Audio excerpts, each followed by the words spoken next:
नमस्ते गाइस। और आज की फाइट वीडियो में सबसे पहले बात करते हैं वेल्टरवेट चैंपियन बिलाल मोहम्मद का क्या कहना था जैक डेला मेडेलिना और लाइटवेट चैंपियन इस्लाम महाचेव के बारे में। अब जेडीएम से स्टार्ट करें तो वी ऑल नो कि इस संडे यूएफसी 315 है जहां पर बिलाल मोहम्मद और जैक डेला मेडेलिना की फाइट होने वाली है। और यहां पर अगर हम जेडीएम के रिकॉर्ड को देखते हैं तो वो अभी 17-2 के रिकॉर्ड में, जिधर अपने फाइटिंग करियर की पहली की 2 फाइट्स को उसने लूज किया है और उसके बाद से जेडीएम ने अपनी हर एक फाइट को विन किया है, यानी कि वो अभी 17 फाइट की विनिंग स्ट्रीक पर है और यूएफसी में वो शायद से 7-8 फाइट की विनिंग स्ट्रीक पर है। तो यहां पर इसी चीज को लेकर एंड ऑल्सो फाइट की प्रिडिक्शन देते हुए बिलाल मोहम्मद का यह कहना था कि उसके सामने एक और ऐसा फाइटर है जिसके पास डबल डिजिट की विनिंग स्ट्रीक है और ये फाइटर भी ऐसा है जो ये सोचता है कि वो उसे आउटबॉक्स कर देगा, बट वो खुद वंस अगेन फाइट में शो करने वाला है कि उसकी स्ट्राइकिंग ज्यादा बेटर है। वो फिर से अपने कनेलो हैंड्स को शो करने वाला है और यहां पर जेडीएम की फाइट में वो प्रिडिक्ट करता है कि वो जेडीएम को अंडर 3 राउंड्स फिनिश कर देगा। तो बिलाल मोहम्मद की प्रिडिक्शन आ चुकी है कि वो फाइट में जेडीएम को फिनिश करने वाला है, वो भी अंडर 3 राउंड्स। वेरएज़ अब इसके बाद ये देखें कि बिलाल मोहम्मद ने लाइटवेट चैंपियन इस्लाम महाचेव के बारे में क्या बोला है। तो एज वी नो कि इस संडे तक इस्लाम महाचेव वेट कर रहा है कि फाइट का रिजल्ट क्या चाहता है, क्या बिलाल मोहम्मद फाइट को विन करेगा या फिर जेडीएम बनने वाला है न्यू चैंपियन और फिर उसी के बाद इस्लाम महाचेव अपना स्टेप लेने वाला है। तो यहां पर इसी चीज को लेकर बिलाल ने इस्लाम को मैसेज सेंड किया है, जिधर बिलाल इस्लाम को कहता है कि उसे वेट करना बंद कर देनी चाहिए, बल्कि इस्लाम को चाहिए कि वो अपनी नेक्स्ट फाइट के लिए प्रिपेयर करने लग पड़े, वो भी लाइट वेट डिवीजन में। बिलाल का यह कहना था कि वो जानता है कि इस्लाम महाचेव की पूरी टीम वेट कर रही है कि यूएफसी 315 का रिजल्ट कैसा जाता है, बट वो इस्लाम को सजेस्ट करता है कि यूएफसी 315 होने से पहले ही वो अपनी फाइट को साइन कर दे, क्योंकि यूएफसी 315 का रिजल्ट उसके फेवर में जाने वाला है, जहां पर वो अपनी बेल्ट को रिटेन करेगा। वो यूएफसी 315 के बाद भी चैंप रहने वाला है, तो इसीलिए वो इस्लाम को सजेस्ट करता है कि वो लाइट वेट फाइट के लिए जो भी उसका ओपोनेंट होगा उसके लिए ट्रेनिंग कैंप करना स्टार्ट कर दे। और moving on to the next update, तो ये भी देख लेते हैं कि जेडीएम ने क्या कहा है बिलाल मोहम्मद के बारे में, जहां पर जेडीएम से पूछा जाता है कि क्या उसे ऐसा लग रहा है कि बिलाल मोहम्मद उसे ओवरलुक कर रहा है फाइट में। तो यहां पर जेडीएम का ये कहना था कि बिलाल मोहम्मद एक रूड अवेकनिंग लेने वाला है, जहां पर वो अपनी स्ट्राइक से बिलाल मोहम्मद को फिजिकली ब्रेक करने वाला है। यूएफसी में बिलाल मोहम्मद ने एक गुड रन शो किया है, बट वो फाइट में बिलाल मोहम्मद को रिटायर करने वाला है। अब वैसे तो 315 का कार्ड इतना एंटरटेनिंग नहीं है, ये काफी एक एवरेज सा कार्ड है, बट मैं डेफिनेटली मेन इवेंट देखने के लिए बहुत ज्यादा एक्साइटेड हूं, क्योंकि यहां पर बहुत कुछ लाइन पे डिपेंड करता है। बिलाल और जेडीएम का जो रिजल्ट होगा उसके ऊपर इस्लाम महाचेव और इलिया टुपुरे की सुपर फाइट भी डिपेंड करती है। पूरी लाइट वेट डिवीजन कैसे प्ले आउट करेगी ये सब डिपेंड करता है इस फाइट को लेकर, तो इसीलिए मेरी ओपिनियन में ये फाइट बहुत ज्यादा इंपॉर्टेंट है। और अब moving on to the next update, तो अब बात करते हैं हमजा चिमाएव के बारे में, जहां पर रिसेंटली हमजा ने एक बहुत स्केरी मैसेज को सेंड किया है ड्रिकस डु प्लेसी को। तो फ्यू डेज पहले ड्रिकस डु प्लेसी के कोच का एक इंटरव्यू आता है, जहां पर उसने ये कहा था कि हमजा चिमाएव के साथ तो फाइट डेफिनेटली होने वाली है और वो हमजा की फाइट के लिए ग्राउंड वॉर के लिए प्रिपेयर कर रहे हैं। तो अब रिसेंटली हमजा चिमाएव ने इसका रिप्लाई दे दिया है, जहां पर वो कहता है कि करने दो ड्रिकस डु प्लेसी को वॉर के लिए प्रिपेयर, क्योंकि वो तो प्रिपेयर कर रहा है मर्डर के लिए। तो काफी चिलिंग वाला मैसेज, आई लाइक इट। और देखते हैं ड्रिकस का क्या रिप्लाई आता है। But moving on to the next update, तो अब बात करते हैं फेदरवेट चैंपियन अलेक्जेंडर वोल्कानोव्स्की के बारे में। आई मीन कितना अच्छा ये सुनने को लग रहा है कि फिर से मैं अलेक्जेंडर का नाम ले रहा हूं एज अ फेदरवेट चैंपियन। बट यहां पर अगर इंटरव्यू की बात करें तो अलेक्जेंडर ने यहां पर कुछ इंपॉर्टेंट बातें की हैं, तो उनको अगर मैं काफी शॉर्ट वे में कवर करूं तो यहां पर सबसे पहले अलेक्जेंडर से पूछा जाता है कि बाय चांस अगर डिएगो लोपेस की फाइट में ये हो जाता कि वो नॉकआउट हो गया है तो फिर उसका फ्यूचर क्या होल्ड करता। तो इसका रिप्लाई देते हुए अलेक्जेंडर का ये कहना था कि अगर डिएगो लोपेस उसे नॉकआउट कर देता तो वो सच में श्योर नहीं है कि वो फिर क्या करता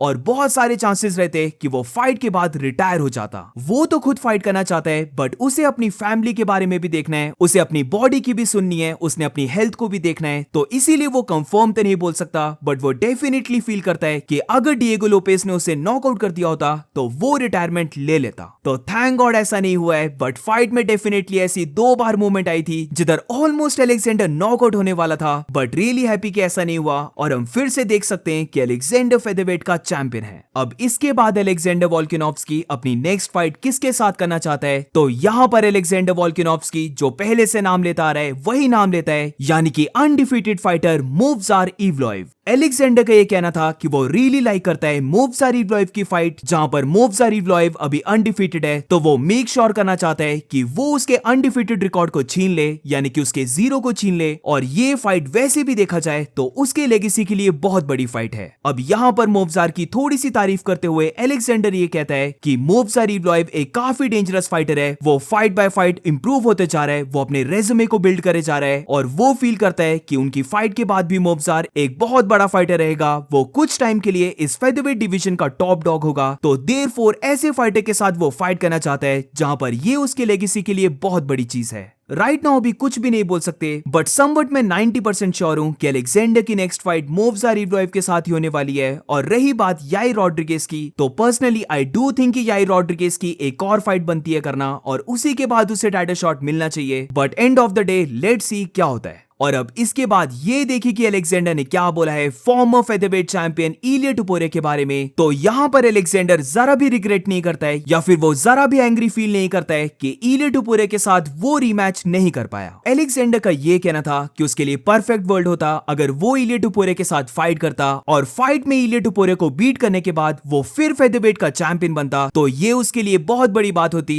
बट एज वी नो कि ये नहीं हो सकता, और इलिया टुपुरे को हमें रिस्पेक्ट भी करना होगा, क्योंकि वो भी अपनी लेगेसी को बिल्ड कर रहा है। वो अब लाइट वेट डिवीजन में मूव हो गया है, जहां पर मोस्ट लाइकली वो लाइट वेट बेल्ट के लिए फाइट करने वाला है। तो यहां पर वो इलिया टुपुरे को हिट नहीं कर सकता। बट इसके बाद अलेक्जेंडर ने बहुत इंटरेस्टिंग बात बोली है, जहां पर वो कहता है कि फेदरवेट में तो उनकी फाइट नहीं हो पाई, बट मे बी फ्यूचर में वो लाइट वेट डिवीजन में रीमैच कर सकते हैं, जहां पर इलिया टुपुरे लाइट वेट का चैंपियन बन चुका है, और वो यहां पर फेदरवेट में मल्टीपल विंस लेने के बाद एक बार फिर से लाइट वेट डिवीजन में मूव होके बेल्ट के लिए चैलेंज करता है, और अल्टीमेटली उसका रीमैच होता है इलिया टुपुरे के साथ for the lightweight championship belt. Imagine that if he was to win and then we have a rematch. Oh God, at that'd be lightweight. incredible. Oh man, like it doesn't get much bigger than that. Like, that's perfect world for me.